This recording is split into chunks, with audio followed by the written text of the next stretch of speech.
কথায় আছে আর্জন্যা মারপুত বেশি দিন আসলে ভালো থাকতে পারে না, ঝামেলায় পড়ে।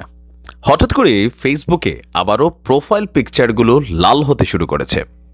আমরা এই দৃশ্য দেখেছিলাম শেখ হাসিনা সরকারের পতনের আগে, এক দফা দাবি থেকে শুরু করে যখন এই হত্যাকাণ্ডগুলো ঘটছিল তখন ফেসবুক প্রোফাইলগুলো সবার লাল হয়েছিল। হঠাৎ করে হাসনাত এবং সার্জিসদের ফেসবুক প্রোফাইল লাল, এরপরে একে একে অনেকের প্রোফাইলই লাল শুরু হয়েছে।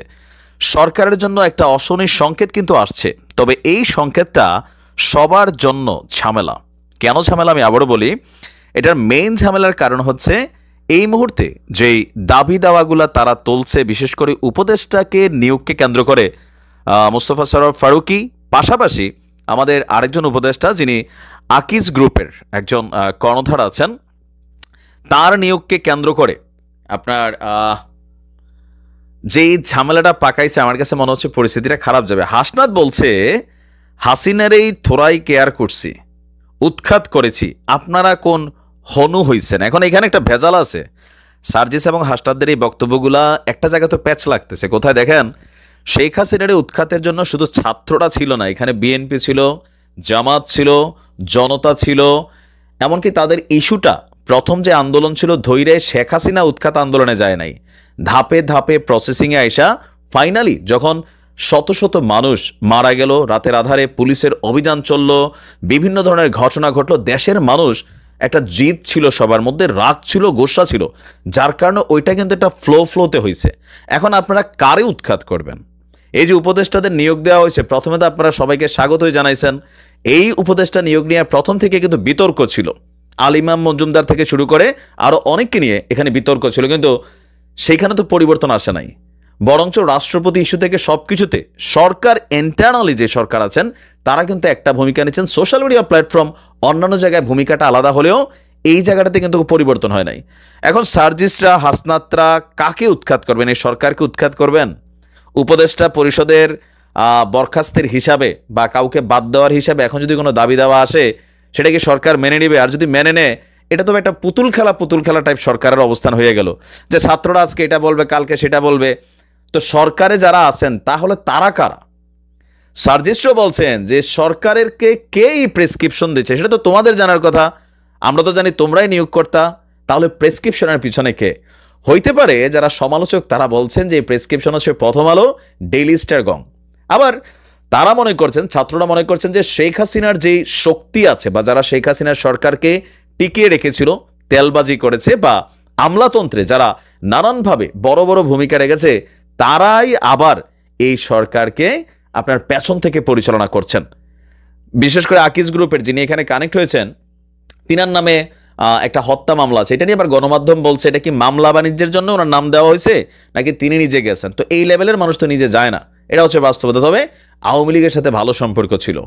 এখন একের পর এক অন্তর্বর্তী সরকারের কিছু কিছু সিদ্ধান্তে এটা বোঝাই যায় যে এখানে আওয়ামী লীগের সেটআপটা এখনও শক্ত আছে, এটা নিয়ে হয়তো ভয় পাচ্ছে।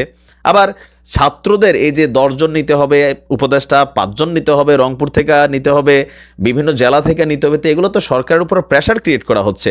আর হাসনাতদের এই যে বক্তব্যটা যে হাসিনার উৎখাত করছে, তোমরা কোন হনু হইছেন, তো তুমি কারে উৎখাত করতে যাচ্ছ? তোমার এই উৎখাতের ডাকে এখন এখানে কারা আসবে? তবে হ্যাঁ, যেই ডাকের ভিতরে আওয়ামী লীগ প্যাচ আছে সবাই একসাথে ঝাঁপাইয়া পড়বে, এটা আমি জানি। কিন্তু যেখানে আওয়ামী লীগ প্যাচ নাই সেখানে হচ্ছে বিভাজন হয়ে যাচ্ছে। মানে সবকিছু মিলে আমার কাছে মনে হচ্ছে যে আবার নিজেরাই ক্ষমতা, পাশাপাশি পদবি, পাশাপাশি আমি একটা বক্তব্য দিলাম সেটা কেন মানছে না, সেটা কেন হচ্ছে না, এগুলা করলে তো সরকার কেমনে কাজ করবে? মানুষ এগুলাতে প্রতিদিন কিন্তু সাপোর্ট করবেন, একটা সময় বিরক্তি চলে আসবে। আমজনতা চিন্তা করে দাম কেমনে কমবে, রাস্তাঘাটে যানজট কিভাবে বন্ধ হবে, চুরি ডাকাতি, লুটপাট, খুন খারাপি যা হচ্ছে, মব যাচ্ছে এগুলা কিভাবে বন্ধ হবে? তোমরা ভালো খাচ্ছ পড়ছো, আমজনতা কিন্তু বিপদে আছে। তো এগুলা একসাথে বসে একটা সিদ্ধান্ত হওয়া উচিত। 3 দিন পরে এই ডাক ওই ডাক, বৈষম্য এইটা সেইটা, ভাই এগুলো একটা ফাইনাল সলিউশন করো। বাংলাদেশে এই মুহূর্তে এই সলিউশন না হলে আর হবে না। আর বেশি বেশি বাড়াবাড়ি করলে দিন শেষে সমর্থন হারাবা। অলরেডি অনেক সমর্থন কমে গেছে। ক্ষমতা, চেয়ার, সুযোগ সুবিধা, এগুলা সবসময় ঝামেলার কারণ হয়। আর এই ঝামেলাগুলোকে অ্যাভয়েড করতে হলে বুদ্ধিমত্তার কাজ হচ্ছে একটা টিম যখন কোনো একটা মিশনে যায়, কোনো একটা উদ্দেশ্য থাকে, আর সেই মিশনকে যখন জয় করে তখন স্বাভাবিকভাবে প্রশ্ন ওঠে ক্ষমতার ভাগাভাগি নিয়ে। আর সেখান থেকেই শুরু হয়ে যায় দূরত্ব।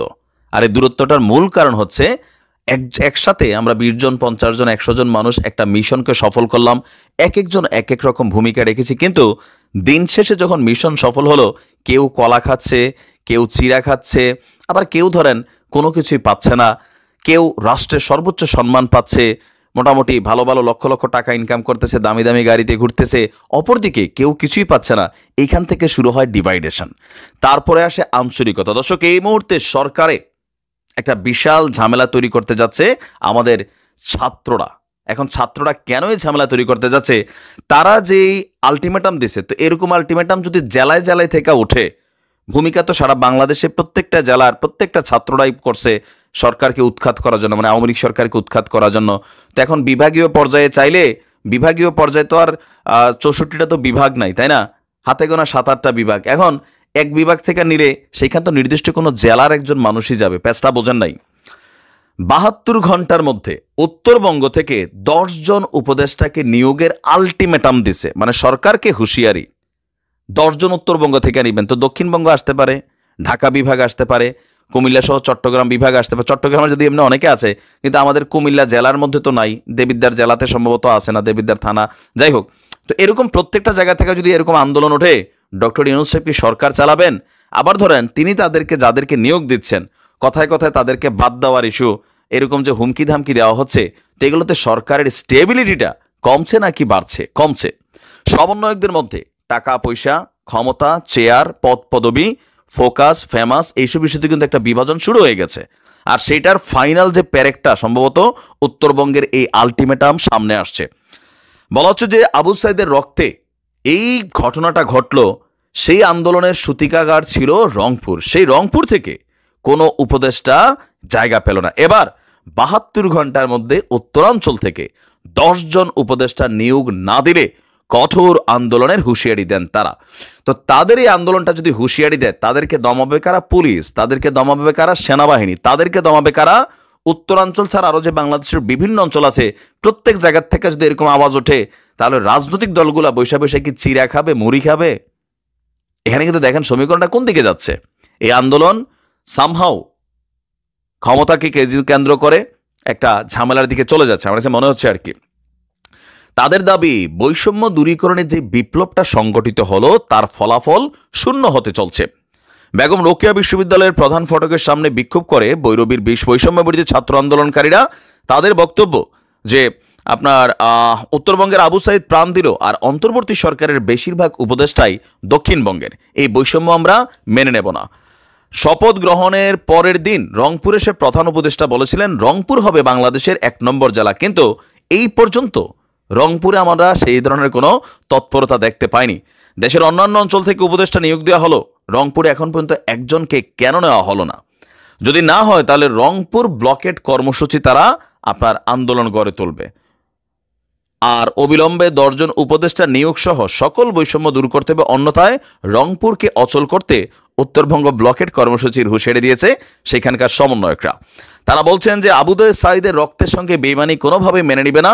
সরকার গঠনের পর প্রধান উপদেষ্টা রংপুর সফরে এসে আঞ্চলিক বৈষম্য দূরের